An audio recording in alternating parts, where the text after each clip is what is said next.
Hello everyone, welcome to my new YouTube channel Science with Simplicity. Today we are going to have a look on a first chapter, Heredity and Evolution. This is a part 1 video. In this we cover what is meant by heredity and the hereditary changes, protein synthesis, that means the transcription, translation and translocation, and the last part is of mutation. तो सबसे पहले आज हम इसमें देखेंगे कि heredity and hereditary changes यानी क्या होता है. Heredity is nothing but the transfer of biological character from one generation to another via genes. Biological character transfer होते हैं फ्रॉम पेरेंट्स से उनके ऑफस्प्रिंग में, और इसका जो मोड होता है ट्रांसफ़र होने का वो होता है जीन्स के थ्रू. ये फर्स्ट टाइम स्टडी किया था जॉन ग्रिगर मेंडल ने, इसीलिए वो पायोनियर है मॉडर्न जेनेटिक के. उनके इस थ्योरी को उनको डिस्क्राइब करने के लिए काफ़ी ज़्यादा टाइम लग गया, और उन्होंने 1986 में first time with a proper understanding theory बताया है. उसके बाद 1901 में ह्यूगो डेवरीज नाम के साइंटिस्ट आए और उन्होंने बताया कि जो भी चेंजेस होता है कैरेक्टरिस्टिक्स पेरेंट्स से जब ऑफस्प्रिंग में आ रही है तो कुछ कैरेक्टरिस्टिक्स चेंज होती है, एग्जैक्टली सिमिलर कैरेक्टरिस्टिक्स नहीं होती है वन जनरेशन टू अनदर. वो होती है due to the mutational theory जो कि दी है ह्यूगो डेवरीज ने. After that in 1902 Walter and Sutton, इनको first time paired of chromosome पता चले in the cell of grasshopper. उसके पहले किसी को ये नहीं पता था कि क्रोमोसोम्स मतलब होते हैं या नहीं होते हैं. तो सबसे पहले उन्होंने बताया है इन 1902 में.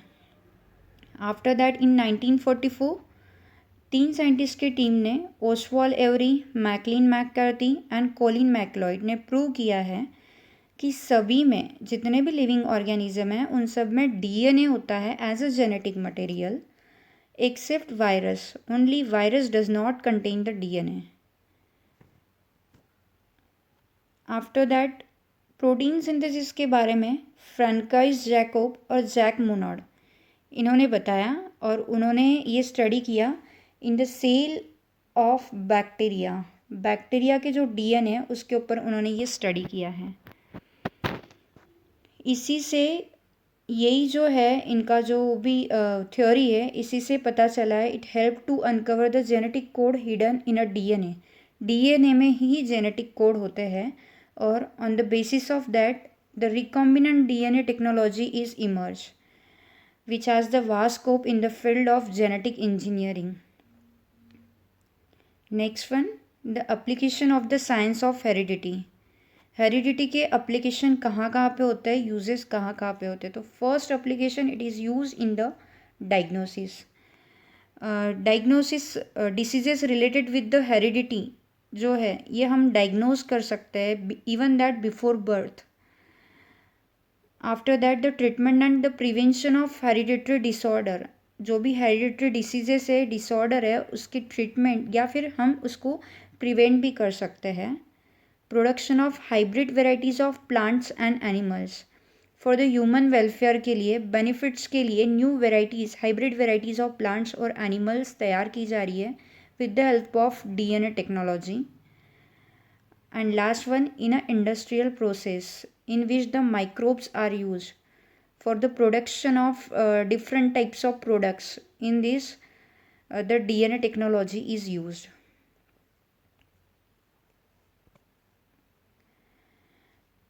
Let us look on the structure of DNA.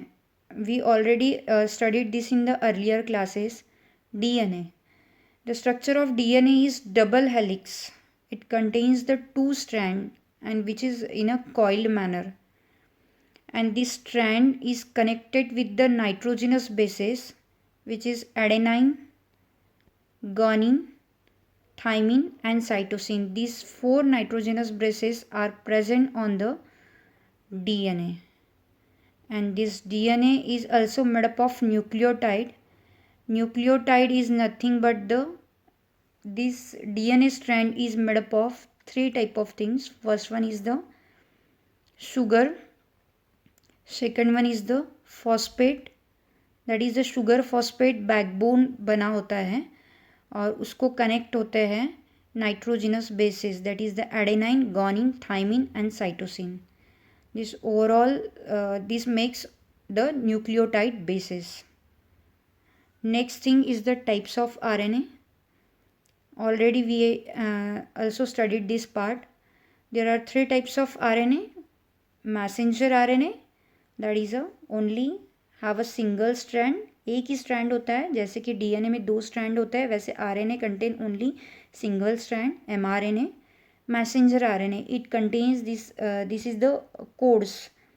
This is nothing but these all are the code for the particular amino acid. Then next one is the ribosomal RNA. This is known as ribosomal RNA because it contains the ribosome. This is the structure of ribosome. And last one is the tRNA molecule, transfer RNA, which consists of, this is the anticodon, and this tRNA brought with amino acid. This blue part is of amino acid. Okay, next part is of transcription, translation and translocation. These three steps involved in the protein synthesis. Protein synthesis is essential for our body. Number of different types of protein are responsible for the growth of the cell as well as their functioning. So these are the three steps involved in the protein synthesis: transcription, translation and translocation. First part is transcription. Transcription is nothing but the synthesis of mRNA from DNA. DNA से mRNA तैयार होने के process को बोला जाता है transcription. Actually जो भी मैसेज प्रेजेंट है, जो भी कोड प्रेजेंट है प्रोटीन सिंथेसिस का, वो प्रेजेंट होता है डीएनए के ऊपर. और DNA is nothing but it is a chromosome. Chromosome is made up of DNA and this DNA is consist of the genes which control the structure and the functioning of the body. Actually ये जो DNA है, ये particular for an example this one is the cell, this one is the nucleus. तो ये जो DNA है nucleus के अंदर होता है यहाँ पे. अब ये DNA न्यूक्लियस के बाहर आ नहीं सकता है, बट जो प्रोटीन सिंथेसिस होती है ये यहाँ पे साइटोप्लाज्म में होती है. This part cytoplasm. But DNA move नहीं हो सकता है, न्यूक्लियस के बाहर नहीं आ सकता है. अब डीएनए का जो भी कोड है, जो भी रिस्पॉन्सिबल होता है फॉर पर्टिकुलर प्रोटीन सिंथेसिस के लिए, वो कोड जो है वो कॉपी होता है ऑन द एमआरएनए. क्योंकि डीएनए बाहर नहीं आ सकता है, इसीलिए वो काम एमआरएनए करता है और इसके इसी प्रोसेस को बोला जाता है transcription. Synthesis of mRNA as per the nucleotide sequence present on the DNA molecule is called process of transcription. Nucleotide sequence is nothing but, उसी को ही हम जीन्स बोलेंगे जो कि डीएनए मॉलिक्यूल के ऊपर प्रेजेंट रहते हैं. और यही जीन्स जो है कंट्रोल करते हैं structure and functioning of the cell of a particular body. जो भी इंफॉर्मेशन ज़रूरी होता है for the synthesis of protein, ये वही जीन्स में जो है वो स्टोर्ड होता है, जो कि जीन प्रेजेंट होता है on the DNA in the form of nucleotide. अब जो भी न्यूक्लियोटाइड रहेगा डीएनए के ऊपर, उसके हिसाब से ही एमआरएनए जो है वो प्रोड्यूस होता है. ऑब्वियसली हर न्यूक्लियोटाइड का कोड जो है रिस्पॉन्सिबल होता है for the production of different amino acid. इस तरीके से पहले डीएनए से एमआरएनए तैयार होगा और फिर एमआरएनए से प्रोटीन तैयार होगा.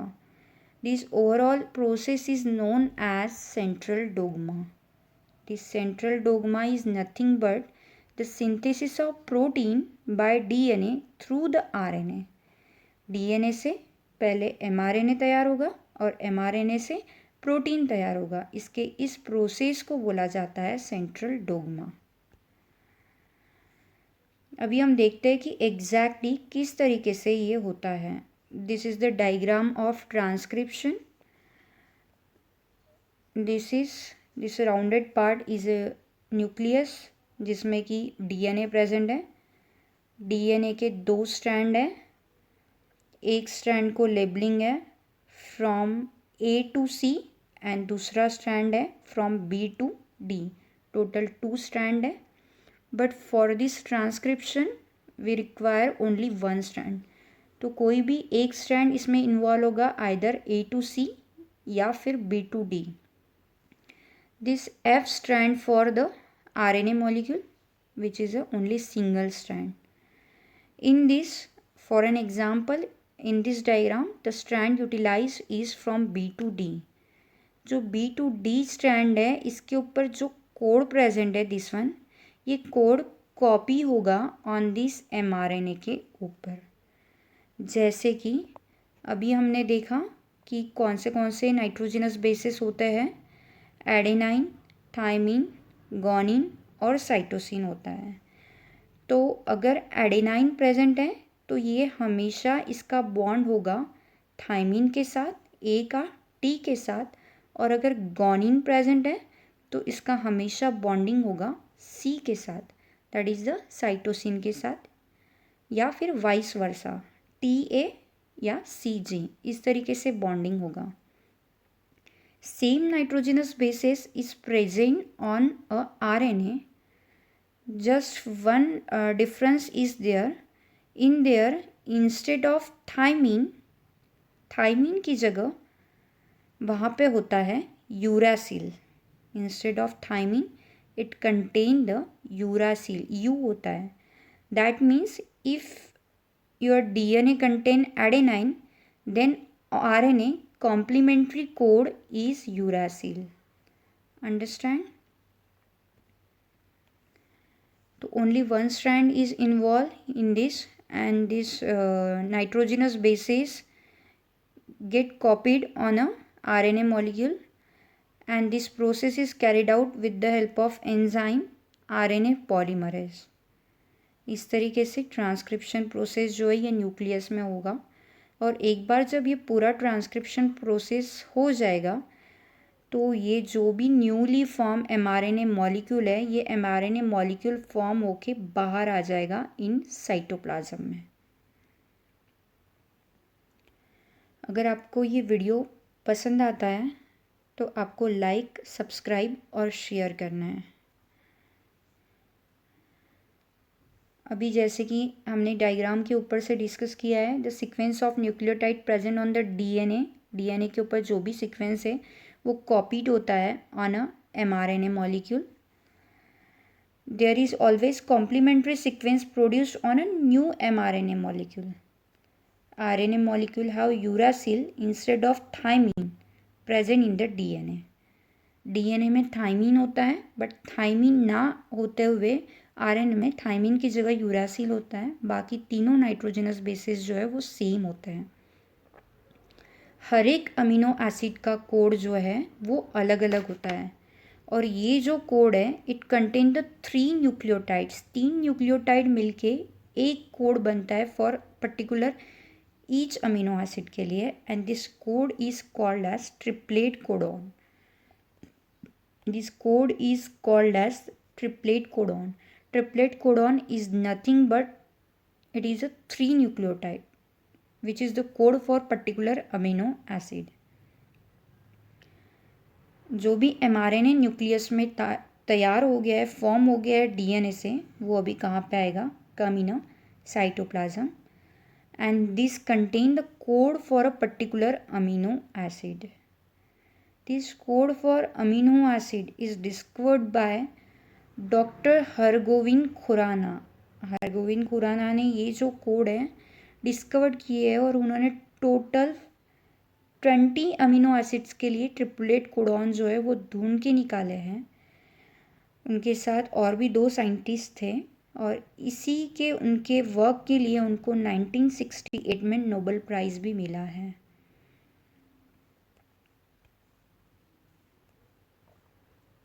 नेक्स्ट आफ्टर दैट एक बार mRNA तैयार हो गया, जो भी mRNA DNA से तैयार हुआ है वो न्यूक्लियस के बाहर आ गया। यहाँ पे ट्रांसक्रिप्शन प्रोसेस कंप्लीट हो गया है और नेक्स्ट स्टेप 2 स्टार्ट हो गया है, that is the translation. Translation is nothing but the message को ट्रांसलेट करना। ट्रांसलेट यहाँ पे जो भी mRNA के ऊपर कोड है उसके हिसाब से tRNA मॉलिक्यूल अमीनो एसिड लेके आता है। जैसे दिस फर्स्ट डायग्राम यहाँ पे इस तरीके से ये mRNA मॉलिक्यूल mRNA जो है ये बाहर आ गया है न्यूक्लियस के। अभी ये जो mRNA जो भी स्ट्रेट चेन एक स्ट्रैंड है, ओनली सिंगल स्ट्रैंड, जो भी इसके ऊपर कोडॉन प्रेजेंट रहेगा उसके हिसाब से tRNA मॉलिक्यूल जो है वो अमीनो एसिड्स लेके आता है, जो भी पर्टिकुलर कोड रहेगा। Actually this mRNA contain the start codon as well as the stop codon. तो जहाँ पे भी स्टार्ट कोडॉन आ रहा है तो ये प्रोसेस ट्रांसलेशन वाला स्टार्ट हो जाएगा, tRNA मॉलिक्यूल अमीनो एसिड लेके आ रहा है। तो this what is the definition of translation? As per the code on mRNA, the tRNA molecule with a complementary anticodon is brought near mRNA and this process is called a translation. जिस तरीके का code जो है वो mRNA के ऊपर present रहेगा उसी के हिसाब से इसके ऊपर this three codon is nothing but the anticodon. Anticodon के साथ जो है पर्टिकुलरली जो भी एंटीकोडॉन रहेंगे कॉम्प्लीमेंट्री रहते हैं। फॉर एन एग्जांपल अगर एडेनाइन अगर प्रेजेंट है तो उसके ऊपर रहेगा यूरासिल, अगर यूरासिल प्रेजेंट है तो रहेगा एडेनाइन। इस तरीके से अगर गॉनिन है तो उसके ऊपर रहेगा साइटोसिन। इस तरीके से एंटीकोडॉन होते हैं। तो एक एक tRNA मॉलिक्यूल आएगा और एक एक mRNA मॉलिक्यूल आता जाएगा। यह प्रोसेस तब तक कंटिन्यू रहेगी जब तक स्टॉप कोडॉन नहीं आ जाता है। इसके ऊपर एक बार अगर स्टॉप कोडॉन आ गया तो ये प्रोसेस वहीं पे स्टॉप हो जाएगी। अब जो भी नंबर ऑफ़ अमीनो एसिड्स यहाँ पे आ रहे हैं ये बाइंड होते हैं with the help of ribosomal RNA। This is the structure of rRNA जिसमें कि बॉन्डिंग होता है। This bond is known as the peptide bond. Amino acid के बीच में जो बॉन्ड होता है this is the peptide bond.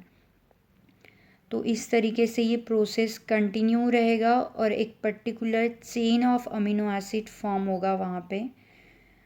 इतनी चेन कि जो रिस्पॉन्सिबल होती है for the formation of particular type of protein. तब तक ये प्रोसेस कंटिन्यू होगा और एक बार स्टॉप कोडॉन आएगा mRNA के ऊपर तो ये प्रोसेस वहीं पे स्टॉप हो जाएगी। इस तरीके से many such polypeptide chain occur together to form a different and complex protein. This protein are essential for the controlling of various functioning of the body as I already said. Every tRNA bring a specific amino acid. हर एक tRNA अलग अलग amino acid लेके आएगा depending on the code present on the mRNA molecule. This individual amino acid are joined together by the peptide bond with the help of rRNA। Ribosomal RNA के help से जो है ये bind होता है एक दूसरे से। तो यहाँ पे नेक्स्ट स्टेप कंप्लीट हो गई है translation. After that the third step is of translocation. अब ट्रांसलोकेशन नाम से ही समझ में आ रहा है कि change of position, location change होना, पोजीशन चेंज होना।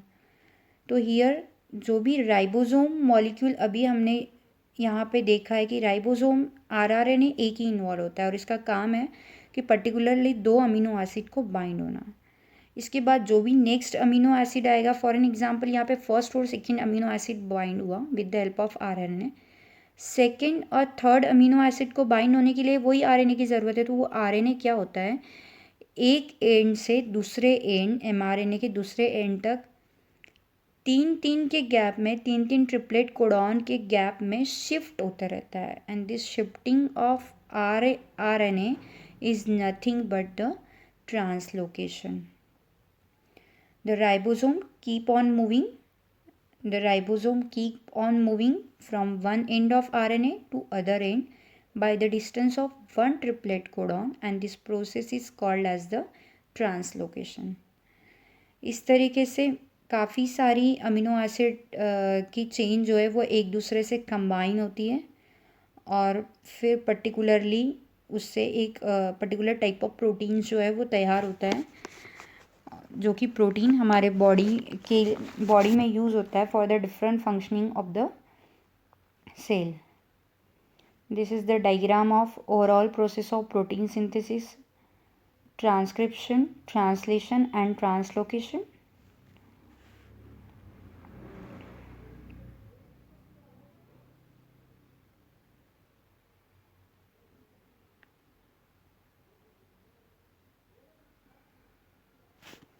Okay, let us take a look on the last part, that is on the mutation. Mutation is nothing but the sudden change occurring in the genetic material. Genetic material में suddenly change आ जाता है और this change is called as the mutation. तो what is this change? For an example, this is the main sequence which having such type of code. In case of mutation, इसी तरीके के jeans carry होना चाहिए but कभी कभी थोड़ा change हो जाता है. For an example, this gene thymine, guanine और साइटोसिन की जगह यहाँ पे गोनिन, एडेनिन और थायमिन आ गया. स्लाइट चेंज हो गया. जो जीन्स एग्जैक्टली चाहिए वो नहीं है, थोड़े से रिप्लेस हो गए. थायमिन, गोनिन और साइटोसिन की जगह यहाँ पे गोनिन, एडेनिन और थायमिन आ गया. Because of this slight change particular characteristics जो है वो क्या हो जाती है, चेंज हो जाती है. ये जो भी जीन की चेंज होने की वजह से कैरेक्टरिस्टिक्स जो है टोटली यहाँ पे चेंज हो जा रही है. Due to the transmission of parental gene to the offspring, there is a remarkable similarity between the parents and their offspring. If अगर जीन्स जो है सेम एज इट इज़ आ रहा है तो लगभग सिमिलरिटी होती है पेरेंट्स और ऑफस्प्रिंग में. बट कभी कभी हम देखते हैं कि पेरेंट्स और ऑफस्प्रिंग में इतनी सिमिलरिटी नहीं होती है, कुछ ना कुछ चेंजेस होते हैं कैरेक्टरिस्टिक्स में. तो this change is because of the mutation. जो भी चेंज हो रहा है वो म्यूटेशन की वजह से होता है. अब ये जो चेंजेस है दो टाइप के, आइदर माइनर म्यूटेशन या फिर मेजर म्यूटेशन. नाम से ही समझ में आ रहा है, माइनर मतलब उसमें कंसिडरेबल चेंजेस रहेंगे जिसका होना इतना अफेक्ट नहीं पड़ता है उससे.